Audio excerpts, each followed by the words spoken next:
Welcome back. मैं हूं आपके साथ कविता थपलियाल और आप देख रहे हैं ईटी मनी बनो अपना फाइनेंस मिनिस्टर, जहां पर हम लेकर आए हैं खास पेशकश महंगाई का वार किस पर कितना।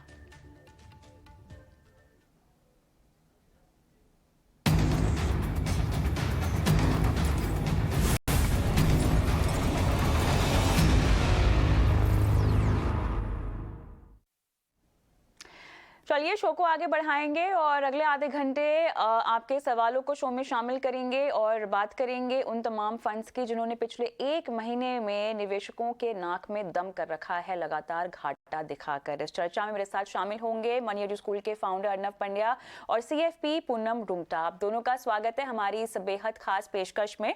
अर्नब जी, सबसे पहले तो हम मार्च 2020 की बात करेंगे, जहां पर हमने देखा कि बाजार में गिरावट तो आई है और उसके बाद कई लोगों ने मौका देखकर बाजार में पैसे लगाए और अब तक अगर वो निवेशित हैं किसी फंड में तो उन्हें बम्पर मुनाफा हो रहा होगा। लेकिन पिछले एक महीने में जो उतार चढ़ाव और अस्थिरता बाजार में दिखाई दे रही है, इसकी वजह से वही निवेशक अमूमन हमने देखा है आमतौर पर दिखाई दे रहे हैं जो अपने फंड की परफॉर्मेंस से नाखुश भी हैं। हम स्क्रीन पे वो तमाम फंड्स के नाम पेश करेंगे जिन्होंने मार्च 2020 में से बाद अगर आपने निवेश किया है तो मुनाफा कमाया है, लेकिन पिछले एक महीने में हमने देखा है कि जोरदार गिरावट भी यहाँ पर आती हुई दिखाई दी है। तो सबसे पहले तो हमें ये पूरा मामला समझाना है अर्नब जी दर्शकों को कि किस तरह से फंड्स ने बेहतरीन परफॉर्म किया और अब पिछले एक महीने से उनकी पिटाई हो रही है। जी, अगर हम देखें तो जो मार्च 2020 में सिचुएशन हुई थी जब कोविड का आउटब्रेक हुआ था और दुनिया भर में लॉकडाउन्स जारी किए थे, तो ये सिचुएशन में एक जो अनसर्टेनिटी का माहौल था उस समय, क्योंकि निवेशकों को और लोगों को पता ही नहीं था कि आगे क्या होने वाला है, क्योंकि इस प्रकार का पेंडेमिक हमने पिछले 100 साल में नहीं देखा था। तो उस समय बाजार में भारी गिरावट आई थी, क्योंकि जो मार्केट है उन्होंने वर्स्ट को प्राइस इन कर दिया था। उसके बाद धीरे धीरे करके रिकवरी आई और वो रिकवरी एक बड़े बूम में तब्दील हो गई है पिछले 2 साल। तो हम अगर देखेंगे तो कोई भी प्रकार के आप फंड लीजिए, कोई भी कैटेगरी के फंड लीजिए, इक्विटी के बारे में मैं आप बात कर रहा हूं, तो वहां पर आप देखेंगे कि जो रिटर्न्स है वो अबव एवरेज या अबव नॉर्मल हुए हैं, क्योंकि 2 साल की कंटिन्यूअस तेजी और तेजी काफी भारी हुई है। अब हम पिछले एक महीने में ये देख रहे हैं कि जिस प्रकार से इतनी बड़ी तेजी थी वहां पर एक रोक तो लग गई है, लेकिन ओवरऑल दुनिया भर में इंटरेस्ट रेट्स बढ़ने से, रशिया और यूक्रेन का युद्ध होने से, ये सभी कारण के लिए एक वीकनेस आ रही है इक्विटी मार्केट्स में और गिरावट शुरू हो चुकी है। तो भारतीय बाजार में आप देखेंगे कि अलग अलग प्रकार के कैटेगरी ऑफ फंड्स अलग अलग समय पे आपको पिछले 3-4 महीने में नेगेटिव रिटर्न्स देने लग गए थे, लेकिन जो सेल ऑफ है वो खास करके पिछले महीने में इंटेंसिफाई हुआ है और पहले जो सिर्फ कई चुनिंदा बाजार के पॉकेट्स में था वो मोर वाइड स्प्रेड हो गया है। और अब आप देखेंगे कि मिड कैप, स्मॉल कैप्स, वहां पर जो नुकसान हो रहा है वो भारी नुकसान हो रहा है। तो आपको दिखेगा अगर आप शॉर्ट टर्म परफॉर्मेंस को देखें कि वहां पर वीकनेस है, लेकिन एक इक्विटी इन्वेस्टर को ये सब प्रकार के छोटे मोटे उतार चढ़ाव से घबराना नहीं है, क्योंकि उनका जो पर्सपेक्टिव है वो बहुत लॉन्ग टर्म है। तो अगर हम एक ओवरऑल व्यू देखें तो आप देखेंगे कि ये सब गिरावट के बावजूद भी अगर हम मार्च के एंड 2020 से कोई भी कैटेगरी के म्यूचुअल फंड्स के रिटर्न देखे और उसमें कई फंड्स के रिटर्न देखे तो ये सभी बड़ी मात्रा में ऊपर है और आपको एक बहुत अच्छा रिटर्न दे रहे हैं। यहाँ पर मैं जिक्र करना चाहूंगी स्मॉल कैप और मिड कैप कैटेगरी का अर्नब जी, जहां पर हम देख रहे हैं कि लगभग 60-70% के से ज्यादा का रिटर्न दिया है और अभी हम देख रहे हैं कि उनमें गिरावट भी आती हुई दिखाई दे रही है। मिनिमम 20% की तो गिरावट पिछले एक महीने में इन मिड कैप और स्मॉल कैप कैटेगरी के फंड्स ने दी ही है। लेकिन एक सवाल जो जहन में आता है ये लिस्ट को देखकर, लार्ज कैप फंड्स। अर्नब जी, हमने देखा कि अगर हम मार्च 2020 के बाद देखें तो लार्ज कैप कैटेगरी में ज्यादातर नाम पैसिव फंड्स का है, ऐसा क्यों? जी, अगर आप देखेंगे तो लार्ज कैप कैटेगरी में क्या हुआ है कि जो एक्टिव फंड्स है बड़ी मात्रा में एक्टिव फंड्स जो इंडेक्स है उसको आउट परफॉर्म नहीं कर पाए। तो इसीलिए आप देखोगे कि जब बढ़ रहा था बाजार, तब टॉप परफॉर्मर्स भी पैसिव फंड्स थे। आपको वहां पर चुनिंदा एक दो नाम दिखेंगे एक्टिव फंड्स के।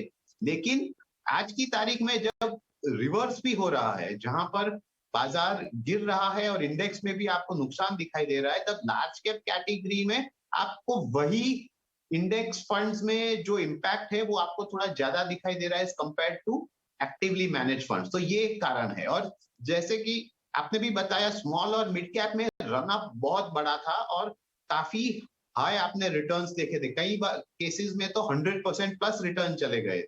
तो ये रिटर्न्स आज की तारीख में, जैसे ही हम जानते हैं कि एक बड़े सेल ऑफ में लार्ज और मिड स्मॉल और मिड कैप्स में इंपैक्ट ज्यादा होता है, तो इसीलिए आप वहां पर भी आज की तारीख में ऑन द डाउनसाइड इंपैक्ट ज्यादा दिख रहे हैं।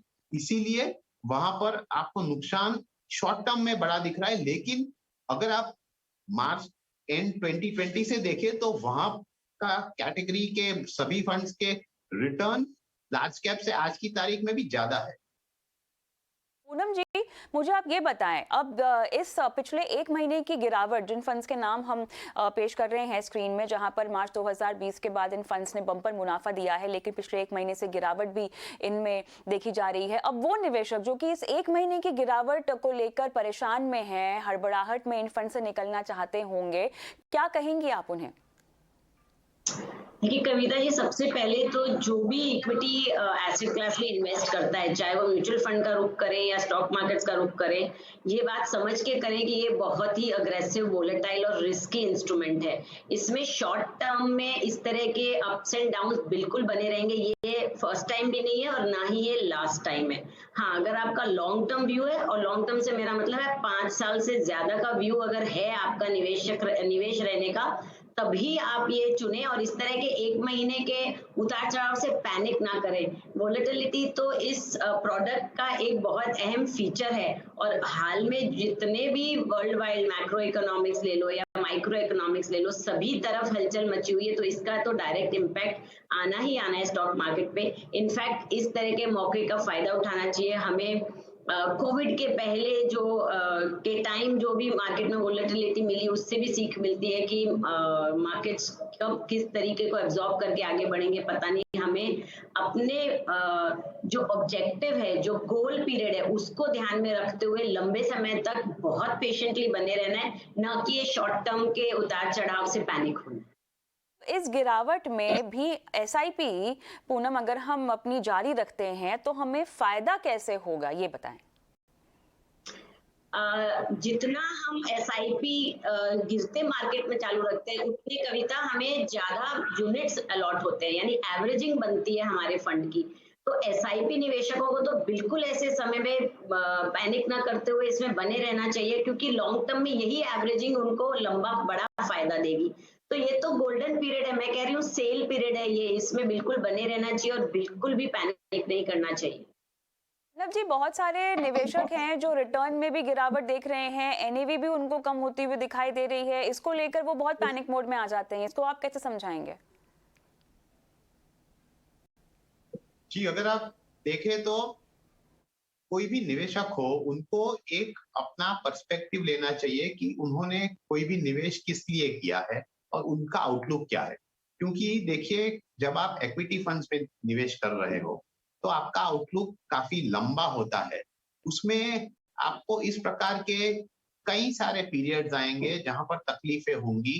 कई बार तो आपका निवेश शायद अपने कॉस्ट से भी कम चला जाए, लेकिन ये एक पार्ट होता है ओवरऑल इक्विटी इन्वेस्टिंग का। क्योंकि देखिए, आपको ये समझना होगा कि जब आप एक बुल मार्केट में हो, तब आपके म्यूचुअल फंड्स या इक्विटी के जो रिटर्न्स है वो काफी ऊपर चले जाएंगे। तो आपने देखा है कि निवेशक ने पिछले 2 साल में अपने फंड्स के रिटर्न्स बहुत बड़ी मात्रा में उसमें बढ़ोतरी देखी थी। लेकिन ओवर अ इकोनॉमिक साइकिल, क्योंकि एक चढ़ाव के बाद उतार ये आता है, ये सभी जब आप देखते हैं तो जो रिटर्न्स होता है over a longer time period, वो एक एवरेज आउट होता है। और यही उन निवेशक का गोल होना चाहिए कि ये सभी उतार चढ़ाव वो पचा ले अपने निवेश में और इससे घबराए नहीं। और मेरा तो ये कहना है कि एक्चुअली निवेशक को इस प्रकार के छोटे मूवमेंट्स को देखना ही नहीं चाहिए।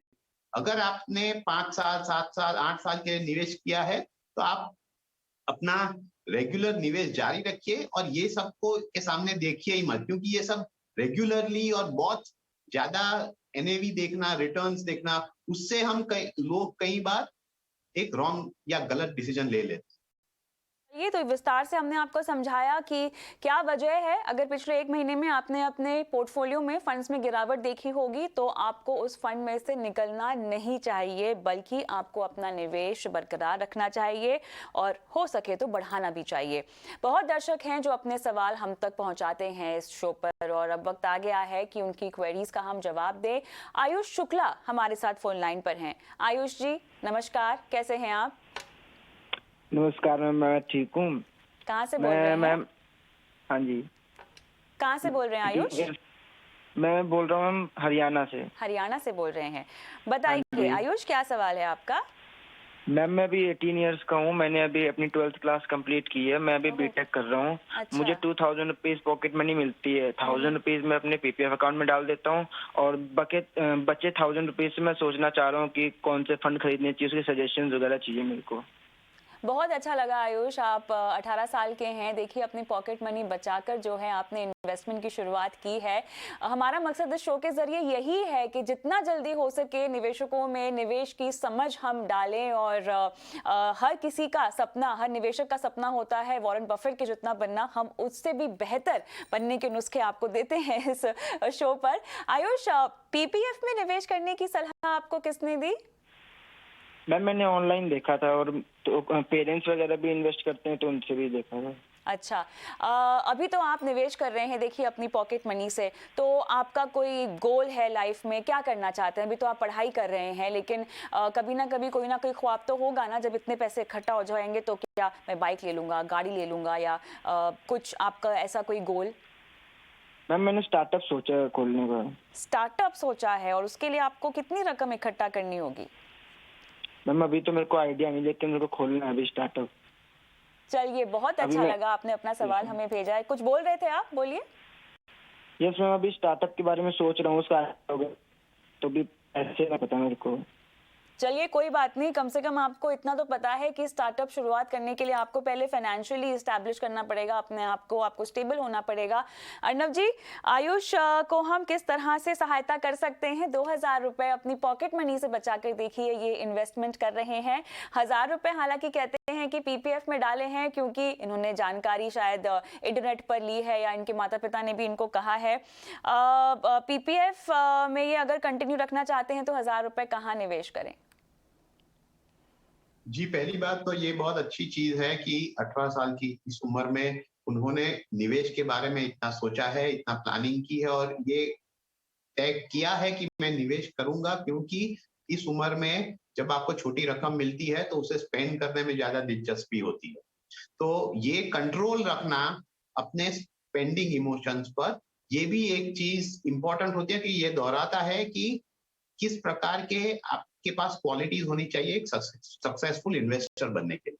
अब उनके पास 2000 रुपये है, 1000 ऑलरेडी पीपीएफ में जा रहा है, तो बाकी रहते हैं दूसरे 1000 रुपये, जो अगर इनको निवेश करना है तो पहले तो एक उनको गोल तय करना होगा कि किस समय के लिए निवेश करना है।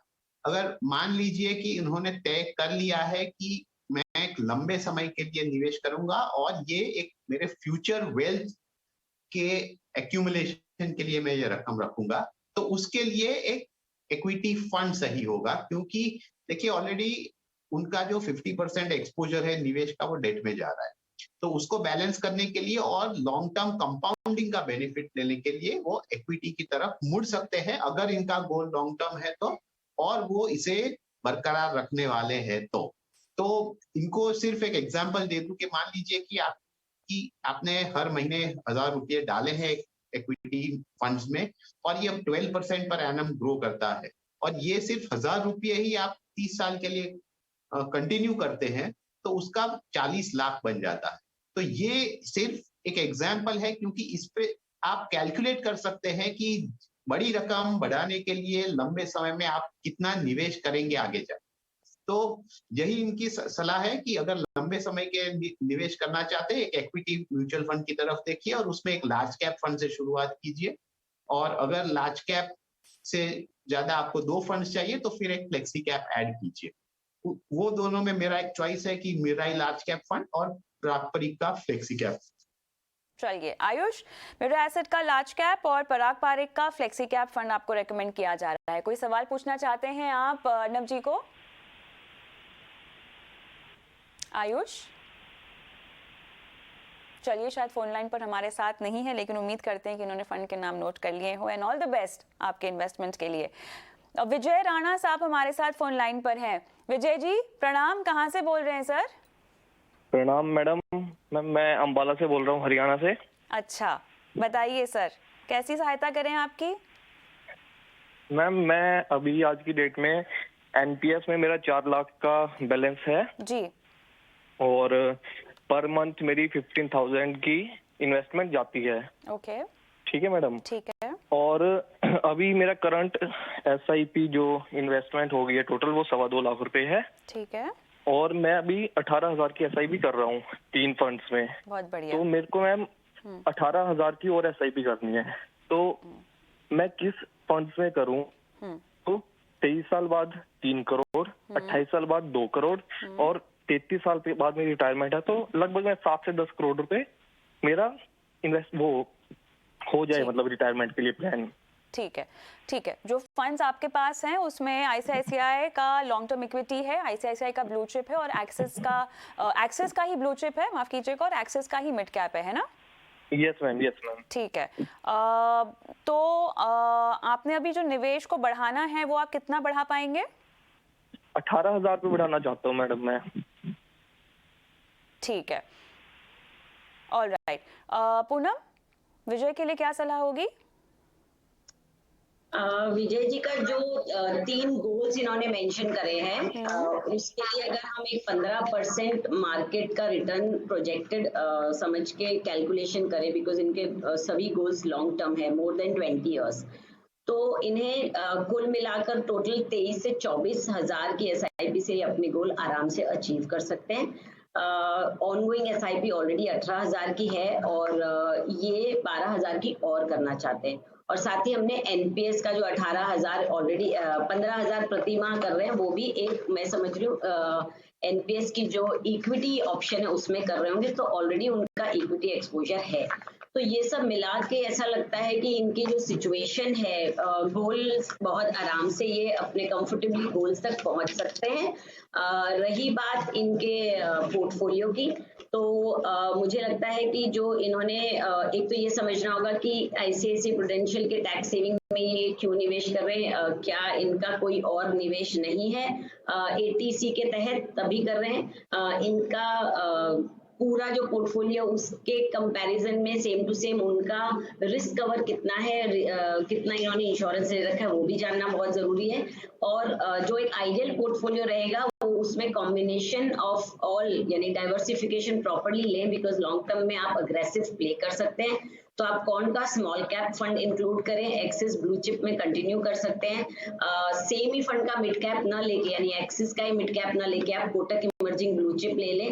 आईसीआईसीआई लॉन्ग टर्म इक्विटी आप कंटिन्यू कर सकते हैं अगर आपका एटीसी में गैप है तो, और पारंपरिक फ्लेक्सी कैप फंड ले लें फ्लेक्सी कैप कैटेगरी में। इस तरीके के 5 फंड का अगर 5-5 हजार रुपए डिवाइड करेंगे और या 6-6 हजार रुपए करते हैं ताकि 30,000 रुपीज इनकी ये हो जाए।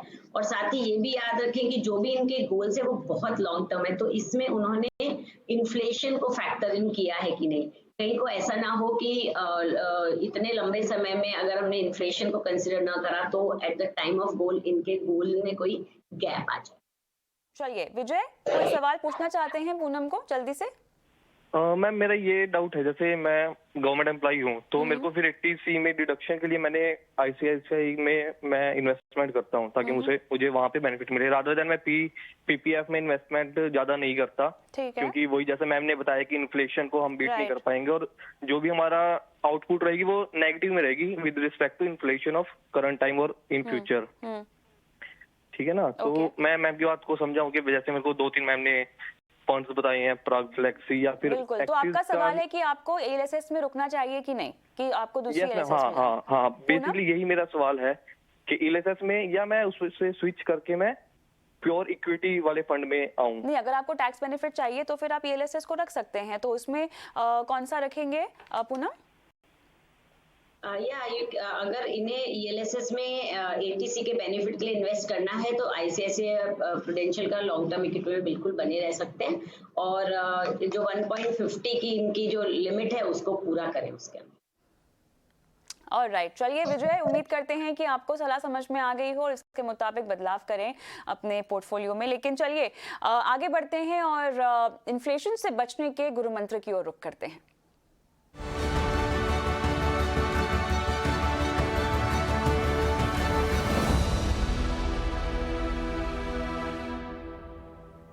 हमारी खास पेशकश महंगाई प्रूफ मंत्र, और वो मंत्र क्या है अर्नब जी, बताएं आप क्या टिप्स दे रहे हैं महंगाई से लड़ने के लिए?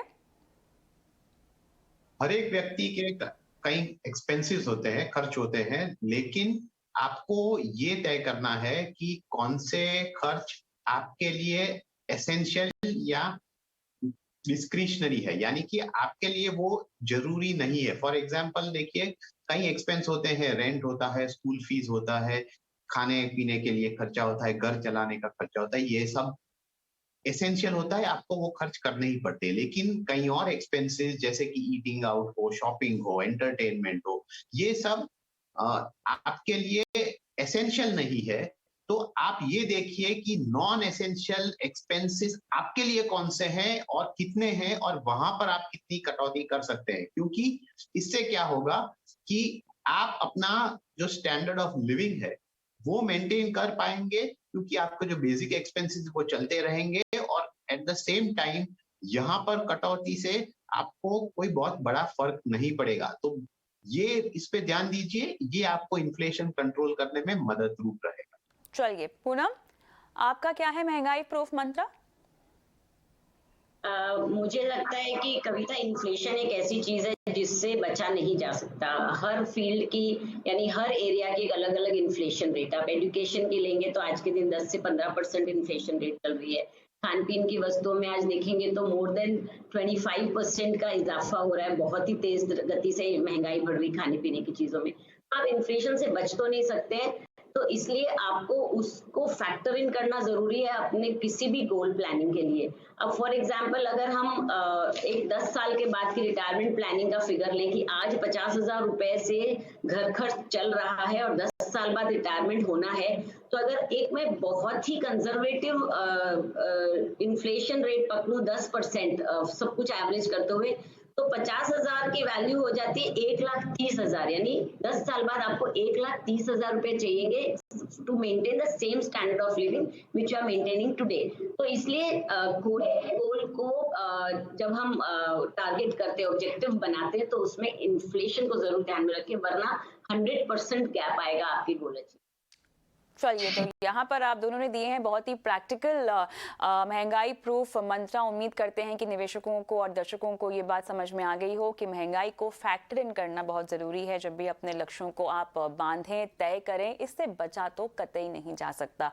बहुत बहुत धन्यवाद आप दोनों का इस पेशकश में शामिल होने के लिए। और जाते जाते आपको बता देते हैं वो नंबर जहाँ पर हमें इंतज़ार रहता है आपके सवालों का।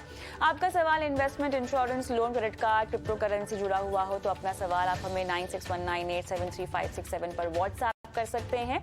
एक और चीज, अगर आप चाहें तो अपना सवाल वीडियो के जरिए भी शूट कर सकते हैं। अपने सवाल का वीडियो बनाइए और इस नंबर पर हमें व्हाट्सएप कर दीजिए। इसी के साथ ईटी मनी बनो अपना फाइनेंस मिनिस्टर में मुझे भी इजाजत दें। आपके सवालों का इंतजार होगा और साथ ही महंगाई का वार किस पर कितना, ये पेशकश हमारी जारी है इसी हफ्ते। हमारे साथ जरूर बने रहिएगा। नमस्कार।